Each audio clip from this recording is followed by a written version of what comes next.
पुणे जिल्ह्यात मावळ तालुक्यातल्या कुंडमाळा इथे इंद्रायणी नदीवरचा जुना पूल कोसळलाय। प्राथमिक माहितीनुसार या दुर्घटनेत 2 जणांचा मृत्यू झाला आहे। 32 लोक जखमी असून 6 जण गंभीर जखमी आहेत। त्यांना उपचारांसाठी रुग्णालयात दाखल करण्यात आलं आहे। या दुर्घटनेबद्दल मुख्यमंत्री देवेंद्र फडणवीस यांनी दुःख व्यक्त केलं आहे। वाहून गेलेल्यांचा युद्धपातळीवर शोध घेतला जात आहे अशी माहिती त्यांनी दिली आहे।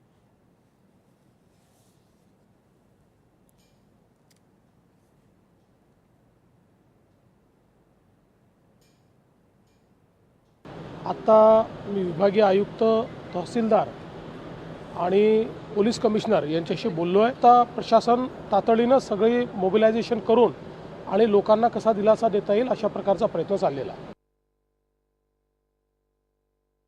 मुख्यमंत्री एकनाथ शिंदे यांनीही या दुर्घटनेबद्दल दुःख व्यक्त केलं आहे। ही दुर्घटना दुर्दैवी आणि वेदनादायक आहे अशी भावना त्यांनी व्यक्त केली आहे। भविष्यात अशा दुर्घटना टाळण्यासाठी राज्यातल्या सर्व नदींवरील पुलांचं स्ट्रक्चरल ऑडिट अर्थात संरचनात्मक लेखापरीक्षण करण्याच्या सूचना सार्वजनिक बांधकाम विभागाला दिल्या जातील असं शिंदे यांनी सांगितलं आहे।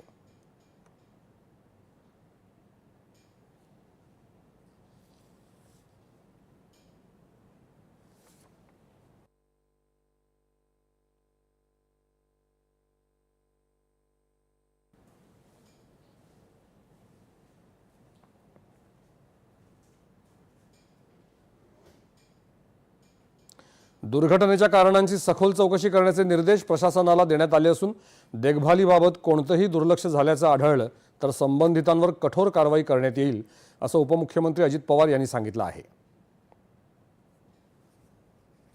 कुंडमाळा हे तळेगाव दाभाडे शहराजवळचं प्रसिद्ध पर्यटन स्थळ असून रविवारी इथे पर्यटकांची गर्दी होते। आज पर्यटक पुलावर थांबले असताना अचानक पूल कोसळला आणि लोक नदीत पडली। दुर्घटनेची माहिती मिळताच स्थानिक पोलीस, ग्रामस्थ आणि आपदा मित्रांनी दुर्घटनास्थळी धाव घेतली असून बचाव कार्य सुरू आहे। मावळ परिसरात 2 दिवसांपासून मुसळधार पाऊस पडत असून प्रवाहाच्या प्रचंड वेगामुळे बचाव कार्यामध्ये अडथळे येत आहेत। स्थानिक प्रशासन, अग्निशमन दल आणि NDRFच्या 2 पथकांच्या सहाय्याने इथे बचाव कार्य युद्धपातळीवर सुरू आहे।